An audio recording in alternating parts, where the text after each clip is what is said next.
Hello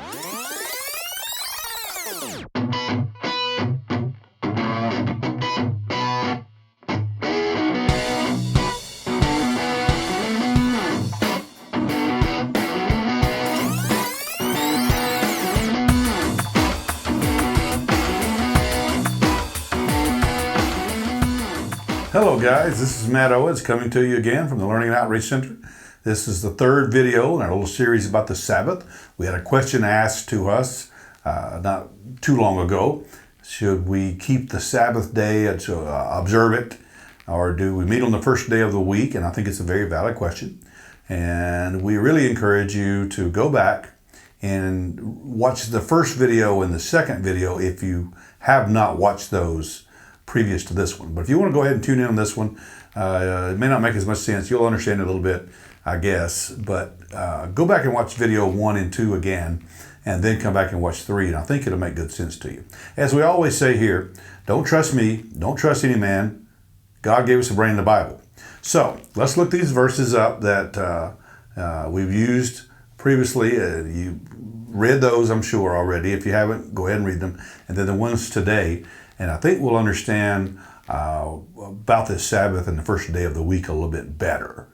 The Sabbath day is Friday evening until Saturday evening. The first day of the week is Sunday. You may say, well, I go to work on Monday, that's the first day of the week. Well, actually, it's the first business day of the week. But Saturday is the 7th day of the week, okay? So, we saw in Exodus 16 and Exodus 20, Exodus 31 and Exodus 35, Numbers 15 as well. We saw a few things. We saw the purpose for the Sabbath, okay? It was a test, Exodus 16, from God to see if they would keep his rules and commandments. And what he said about how they were to gather twice as much manna and food on the 6th day and not do anything on the 7th. No cooking, no fire, no anything. And of course, we see that they disobeyed his commands, right? Yes, they did. Then, as we looked too, we saw that it was a covenant with God, or with the Israelites. God made a covenant with the Israelites, okay? And that was a marker or a sign.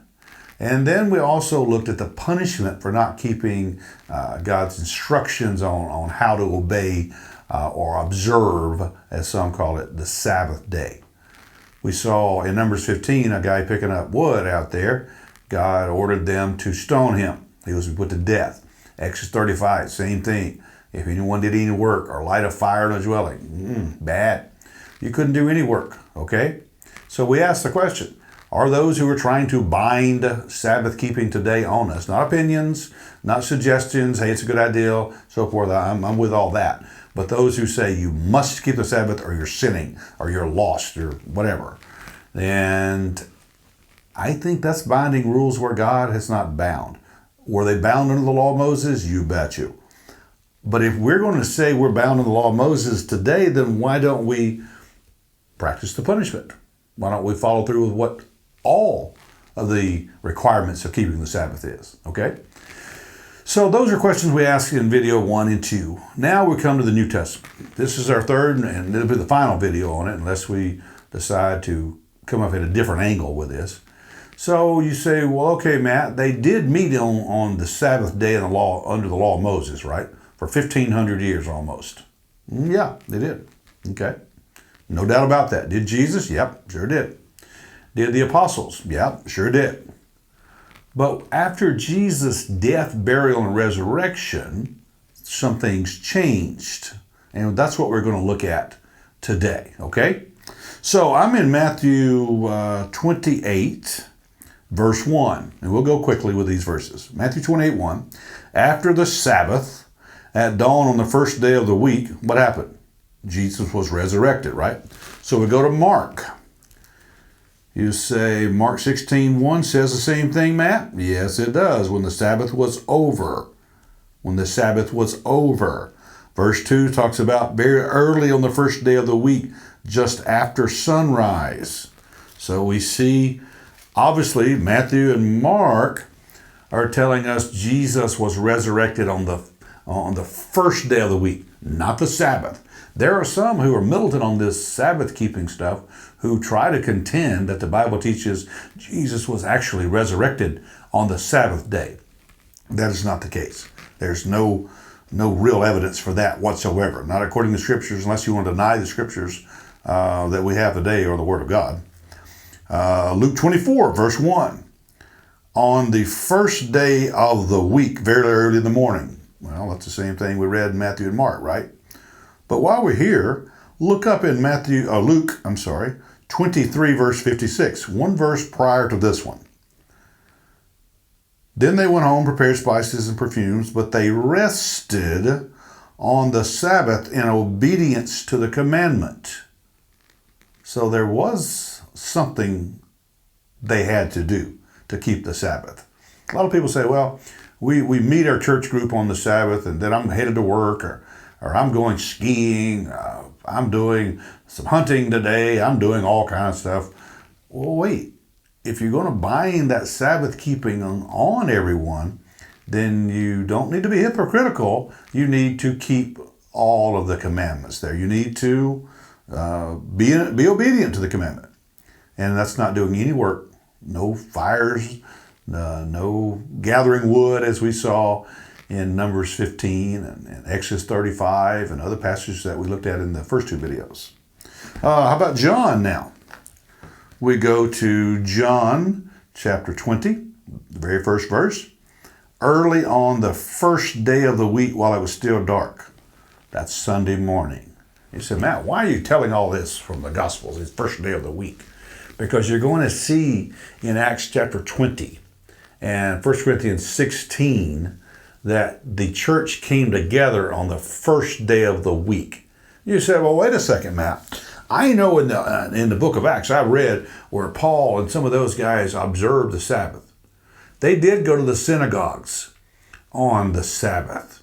They were told to go preach to the Jews second or third? No, told to go first. So what better place to go preach to the Jews than the synagogue on the Sabbath day when they came together, right? So if it is the case that the Sabbath day was a covenant, as we looked at it in Exodus 31, if it were a covenant marker with the Israelites, then Acts chapter 2, we see there's a covenant God made with the Israelites, but also with the Gentiles as well. It's called the New Covenant. All people who call upon the name of the Lord will be saved, Acts chapter 2. That's a prophecy from Joel. That's Jew and Gentile. Also the Judeans, who were the Samaritans, who were half Jew, half Gentiles. Okay, Acts chapter 20. Notice in verse 7, Acts 20, verse 7.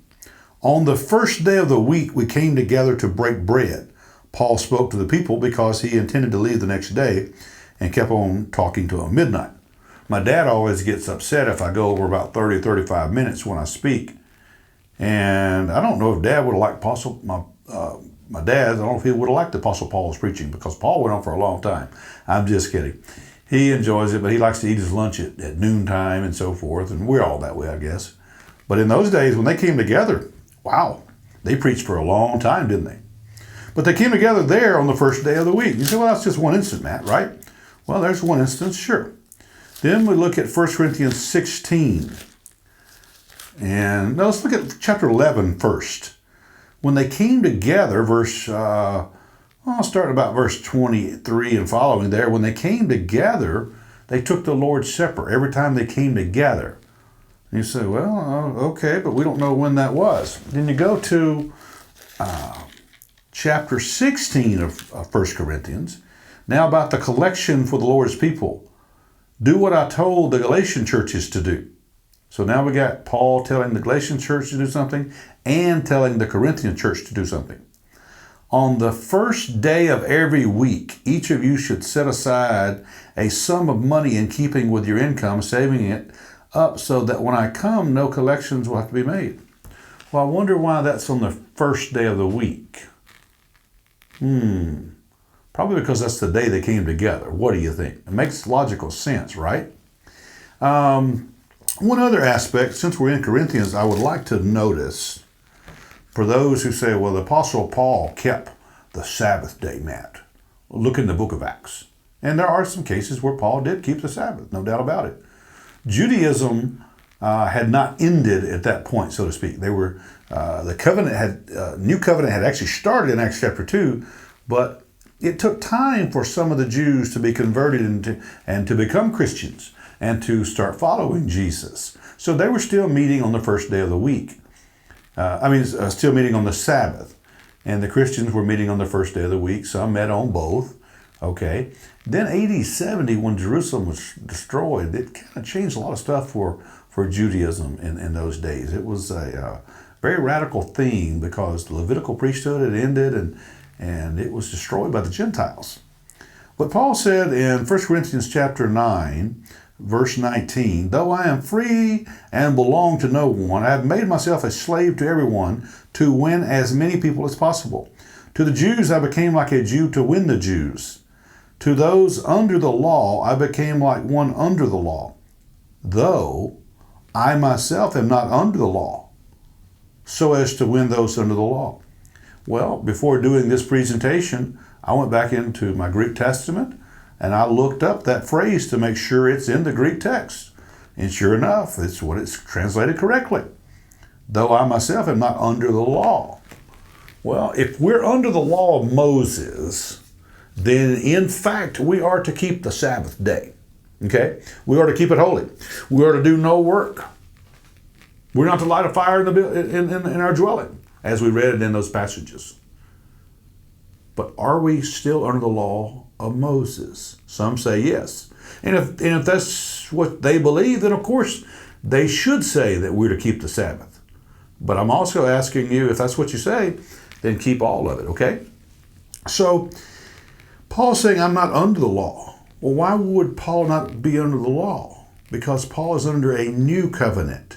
And we have some videos on that as well about the New Testament or the New Covenant versus the Old Covenant, okay? So let's wrap it all up.